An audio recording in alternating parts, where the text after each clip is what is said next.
व्यष्टि अर्थशास्त्र, इसका चैप्टर आर्थिक सिद्धांत। क्वेश्चन नंबर 1, नैतिक अथवा मूल्य निर्णय संबंधित है। नैतिक अथवा मूल्य निर्णय संबंधित है, किससे संबंधित है? इसका सही आंसर होगा आदर्श अर्थशास्त्र से। इसका सही आंसर होगा आदर्श अर्थशास्त्र से। निम्नलिखित में से किसे अर्थव्यवस्था में धन माना जाता है? तो किसको माना जाता है? आभूषण को। आभूषण को माना जाता है अर्थव्यवस्था में धन, आभूषण को। क्वेश्चन नंबर 3, अर्थव्यवस्था की व्याख्या करते हुए किसने कहा कि यह जीवन के साधारण व्यापार में मानव जाति का एक अध्ययन है? Adam Smith. अर्थशास्त्र की व्याख्या करते हुए किसने कहा कि यह जीवन के साधारण व्यापार में मानव जाति का एक अध्ययन है? यह किसने कहा था? एडम स्मिथ ने। क्वेश्चन नंबर 4, अर्थशास्त्र प्रारंभिक तौर पर अध्ययन करता है धन का। क्वेश्चन नंबर 5, अर्थशास्त्र का जनक किसे कहा जाता है? एडम स्मिथ को। अर्थशास्त्र का जनक किसे कहा जाता है? एडम स्मिथ को। क्वेश्चन नंबर 6, अर्थशास्त्र की परिभाषा के लिए उसे घृणित विज्ञान कहकर आलोचना की गई। इसका सही आंसर डी, अर्थशास्त्र धन का अध्ययन है। क्वेश्चन नंबर 7, अर्थशास्त्र में निम्न में से किसे उत्पादन माना जाएगा? भूमि को जोतना एक उत्पादन माना जाएगा। भूमि को जोतना एक उत्पादन। 8, उत्पादन का अभिप्राय होता है उपयोगिता का सृजन। उत्पादन का अभिप्राय होता है उत्पादन का सृजन। क्वेश्चन नंबर 9, अर्थशास्त्र साध्यों के मध्य तटस्थ रहता है। यह विचार किसने दिया था? अर्थशास्त्र साध्यों के मध्य तटस्थ रहता है, यह विचार किसने दिया था? रॉबिन्स ने दिया था। अर्थशास्त्र साध्यों के मध्य तटस्थ रहता है, यह विचार किसने दिया था? रॉबिन्स ने। क्वेश्चन नंबर 10, निम्नलिखित में से कौन भौतिक परिभाषा के अंतर्गत नहीं है? भौतिक परिभाषा के अंतर्गत इसका सही आंसर हो जाएगा सी नंबर हो जाएगा, रॉबिन्स की परिभाषा। रॉबिन्स की परिभाषा। क्वेश्चन नंबर 11 पे चलते हैं। आर्थिक विकास का परंपरावादी सिद्धांत किससे संबंधित है? David Ricardo. आर्थिक विकास का परंपरावादी सिद्धांत किससे है? डेविड रिकार्डो से। क्वेश्चन नंबर 12, निम्न में से कौन प्रतिष्ठित अर्थशास्त्री नहीं? इसका सही answer JM Keynes. Question number 13, अर्थशास्त्र में विकास केंद्रित का परिभाषा किसने दिया था? सैमुअल्सन ने। किसने दिया था? सैमुअल्सन। अर्थशास्त्र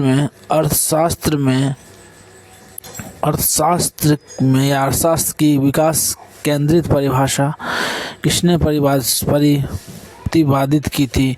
सैमुअल्सन द्वारा। क्वेश्चन नंबर 14, साम्य फर्म की अवधारणा किसने दी? साम्य फर्म की अवधारणा किसने दी? तो इसका सही आंसर होगा पीगू। साम्य फर्म की अवधारणा किसने दी? इसका सही आंसर होगा पीगू।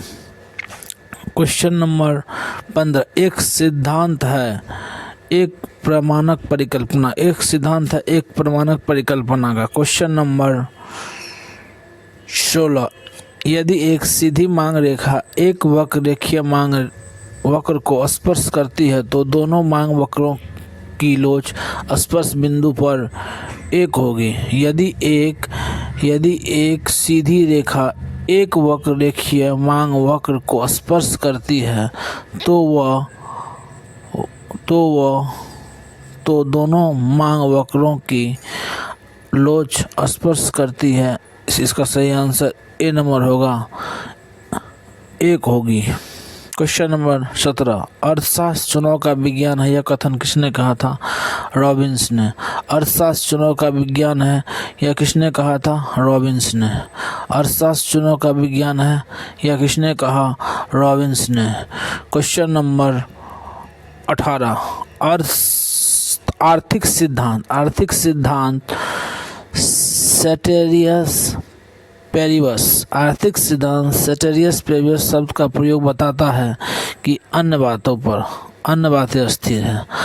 आर्थिक सिद्धांत सेटेरिस पेरिबस शब्द बताता है का प्रयोग बताता है कि अन्य बातें अस्थिर है, अन्य बातें अस्थिर है। क्वेश्चन नंबर 19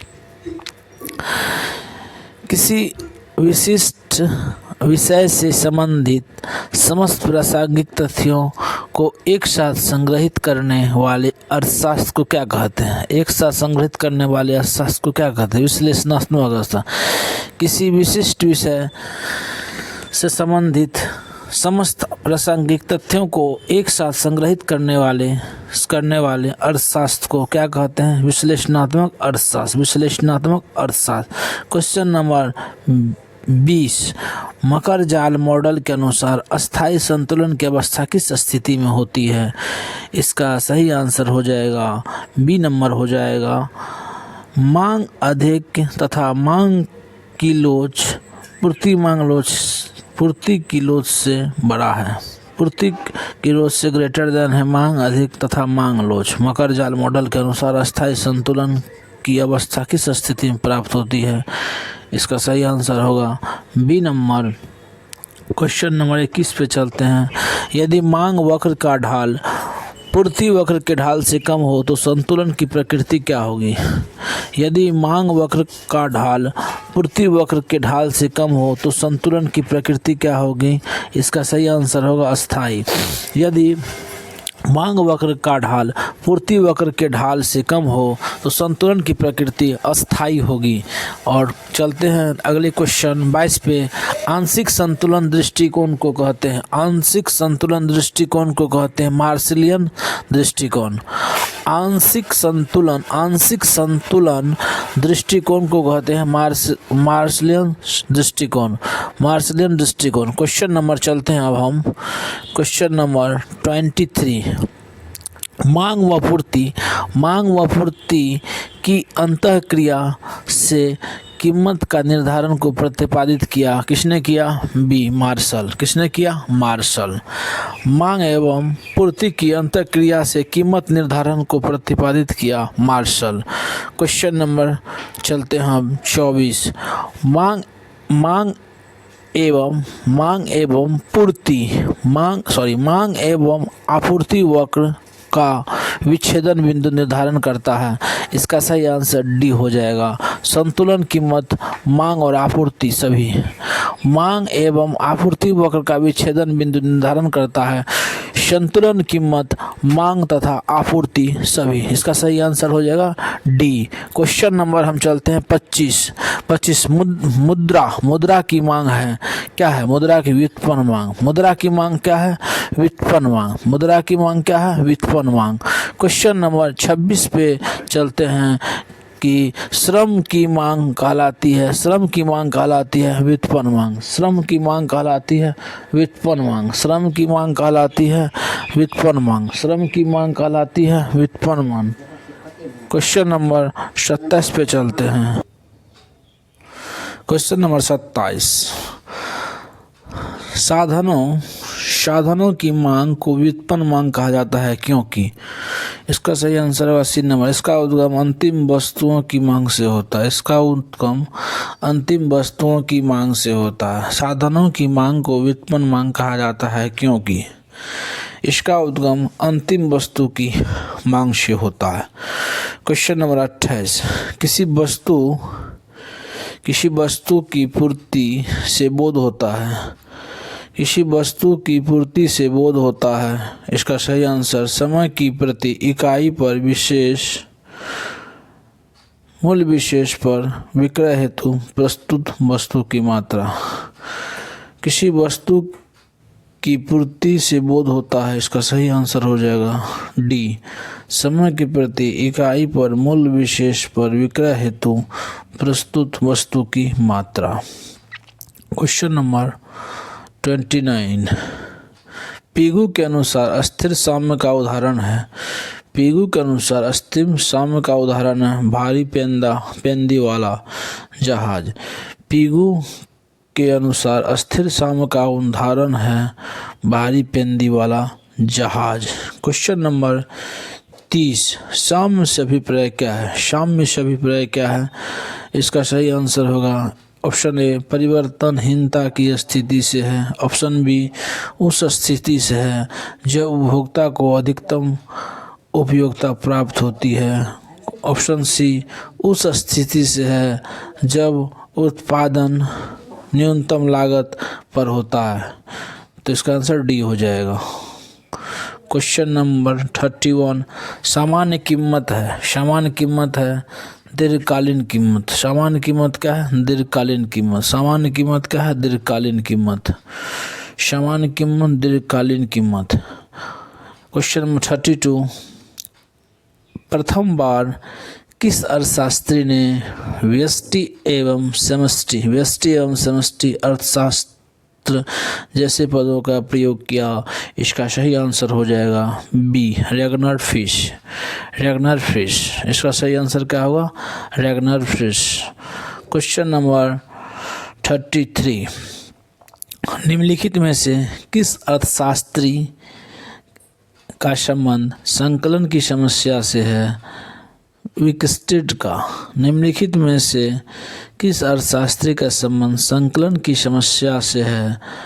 विकस्टेड का।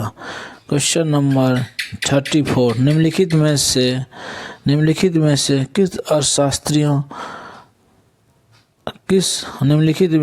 अर्थशास्त्रियों किस समूह ने बाजार अर्थव्यवस्था का समर्थन किया? इसका सही आंसर होगा एडम स्मिथ, रिकार्डो और जेके गैलब्रेथ। निम्नलिखित में से अर्थशास्त्रियों के समूह ने बाजार अर्थव्यवस्था का समर्थन किया?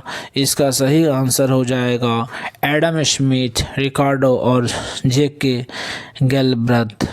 क्वेश्चन नंबर 35 अर्थशास्त्र में आवश्यकता विहीनता का सिद्धांत।